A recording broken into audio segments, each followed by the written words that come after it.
Nghe mẹ. Là bắt đầu dạ thưa cùng nhau nè. Dạ. Dạ chẳng. Dạ làm Em muốn. Kia ha.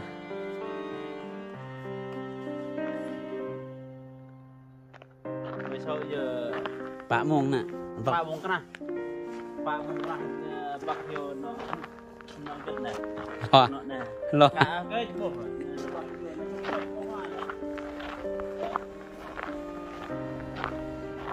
chắc đặt ngắn đó chúng tôi tôi nhiều việc rồi nên bắt đầu ôm nhầm chưa Cái lực lại phải như ôm hả này này. Này. Nó cái số bánh xôi trụ thì hình. Đấy hình. Bay số tuyệt nè. Lê. Ở đây lại.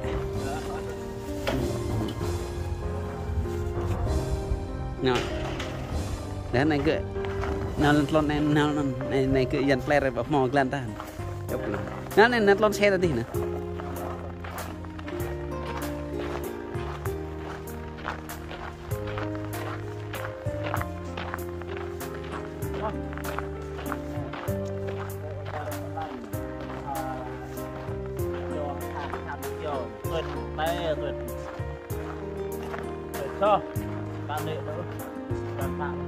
Này phải buộc sáng nay phải buộc cái tình này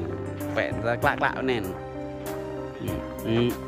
quạ bên này coi anh thừa đu hoài nó xịn ta nó xịn được hoặc lông địa xe hơi xe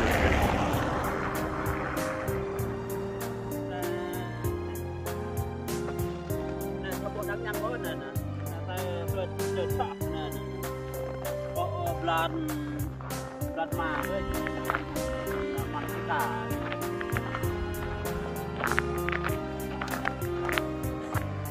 lên đi ở đây lại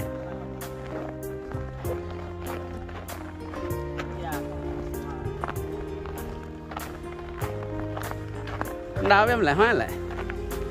rút đây rút hả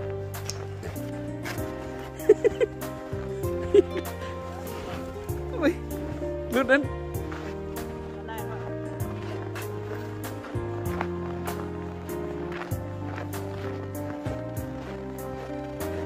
này các này nó hoa bên này dân hoa này liên hoa nè bắt đầu dân đặt nhằm sao họ nhà đó nè bình con già già được mã đây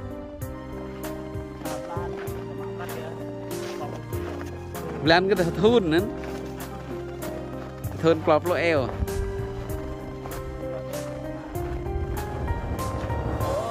ra được mà cái cọp này ca ghề ca phần làn đặt này học nhầm dưới cây khui bông muốn lấy ở đây cả đoạn bây giờ rồi xúc lên ôm nhầm xúc nó ôm nhầm cái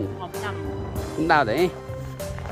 để phải tao rồi cái nó coi như phải ôm nhầm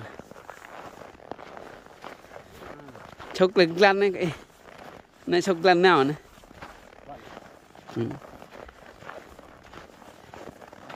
chiếc cái điện thoại nó hoang nè tao này ấy nó xúc tôi nạp rậm nén nè xúc nạp tôi rậm nén nè xúc trong từng lần tập đấy nó xúc prom ơi này ui hẻm lại cổ em bong cái không nọ xúc mà tự nó đấy này hoa là đang đi nó này nó xúc năng năng ấy mẹ pran nó khinh chua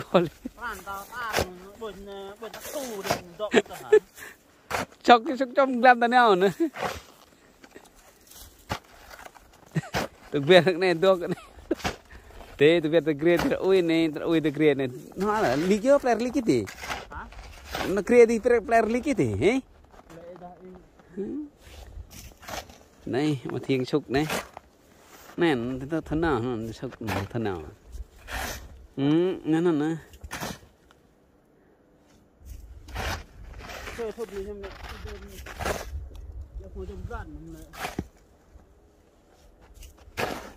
khác hả Hỏi ra muôn đây. Cái đá ta bội. Vắc này em nó rạm lên. Này vậy chính là từng lút này Rút này hầm rạng là xúc này từng lệ từng rạng là cái để họ xài biết đấy ô. Xúc tốt cái lệ nó. Nè. nó tam trên nó hơi lút hả này này phơn mà gì giúp này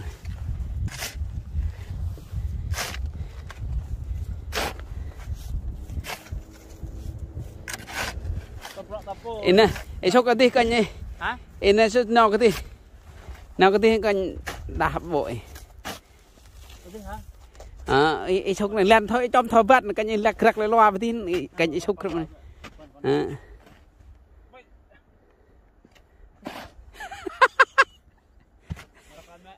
rất con này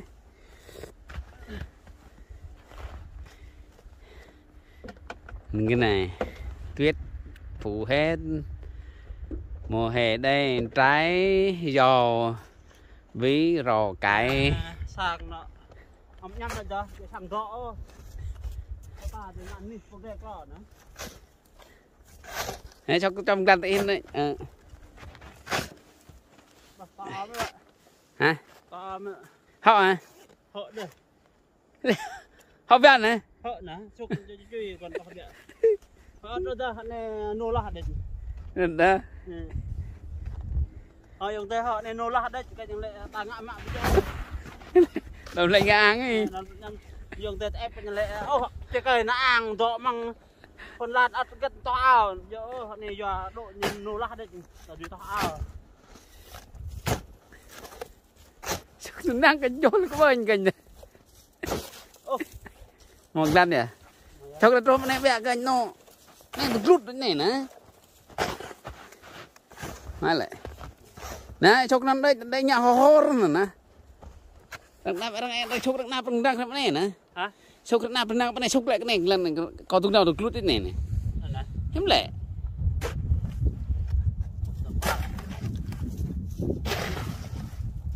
chốc lại cái nè nó cái cúp này nó không chốc nè Phật này trang chụp gặp nó hồ tựa nhang nó đây gần vặt này nó chốc lên nó rồi mò muông gần cho ấm nhảm này nó nè coi ghê tựa nhang này cái này chốc lên nó ấm nhảm cho nên nhiều bị ớt đó để bị ngào đó nó hết rồi hết tới lại hóa tới nó hóa xấu cái nền á hóa xấu cái nền á hóa lưu như nó đi xấu lưu như nó nè đi ở này hóa ta nắng nó thì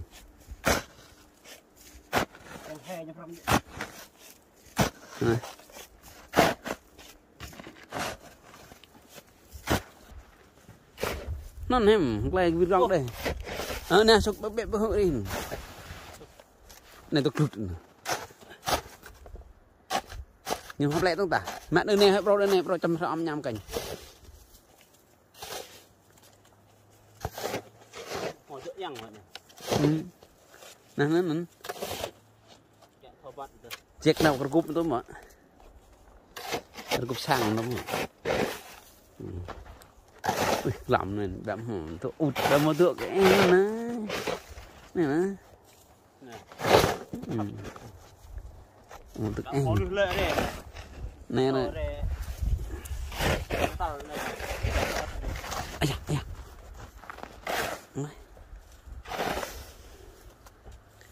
ớt hả ớt đâu vậy ôi cái ớt cả nhá ăn tới lại ăn tới lại này đải tụi này đải trời ơi ôi trời ơi trời chết rồi đả vẹo mà thì này này đả xấu lắm đó phật kê vậy xấu lắm mà em anh này môi xấu lắm giờ thức anh nghĩ lên rồi nè cạo nè tôi dọ cái cục tiền cục để dọ đấy dọ hiu hiu vậy nè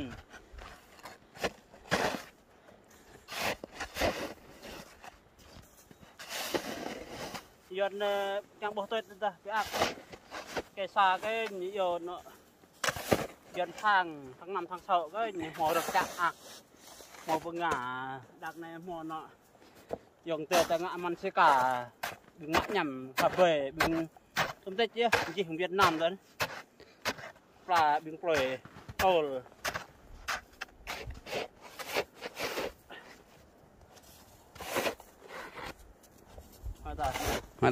mata rồi nè chuẩn bị nó nè không bạ lạt lát cái ta tầng block nhiều không đâu block nhiều cái nhá ta ngã bê xe hả bê xe ta đặt nhiều block nhiều nhưng mà bạn ơi để nó có đi cũng các bọc được bị làm chưa có tuần gì hỏi sao có chốc lên nè này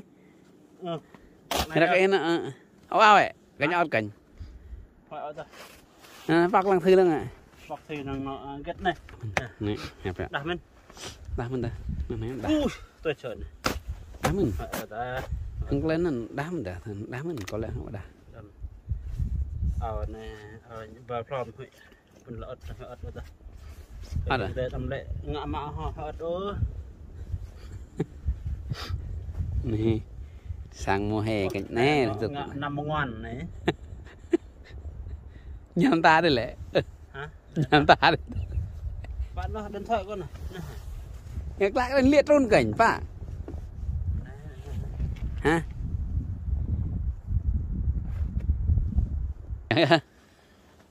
nè dừng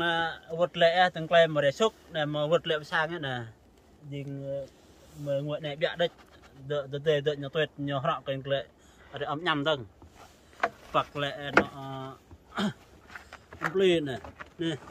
hoặc lệ ông plei ớt bịa nè bắt đầu bình lệ sang nhá xúc dương nó tuyệt nè cái hộp bọt đó đây bị phò nằm siêu lụt đâu ớt đây ớt bịa còn gỡ này cứ làm vẽ lại lại hả như làm vẽ nhọt này làm vẽ ớt trên phải trên đào đấy này ớt buộc nhập nó tệ gọt khác này ớt bịa này mình phải hỏi ngã đứt này ớt chứ càng tệ gọt còn vỉ ngàn này bắt đầu lệ nó sang như này lên mẹ nhầm mũi lệ họ chơi và gan nhá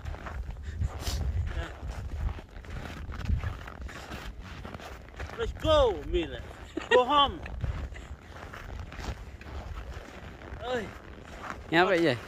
ớt vỉ bọ kè nè và đọ để mò hào bằng mùng hình là ớt này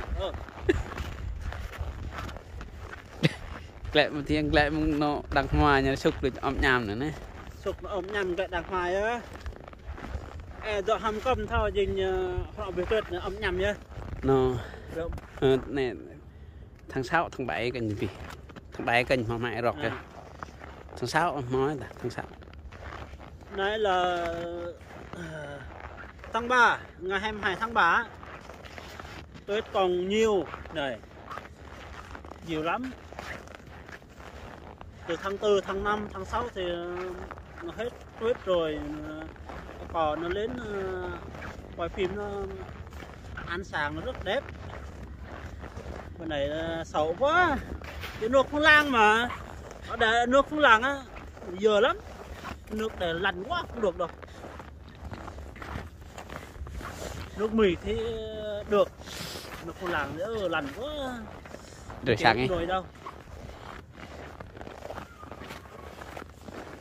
về tuân cái nhìn lệ cấm nó dạ là nàng vậy bình này cá bị mò nhầm cá mò kết ở đây đây sụp rồi cầm nè loa hả cầm loa nè nó ăn ghi nào mà ghê chứ một năm hẻm cây xa cái nó ra suy gần nó phải suy dạ vào loa nè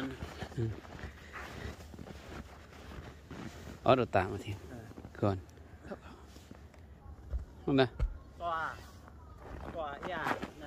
nè giọt lại ai lại họ sai lại cản xạ bị về từ đó anh ấy những nằm ớt đấy nằm ớt chứ chẹp như bị bẹo thôi nhỉ ta cũng tự gọt nhắm nhẹ lên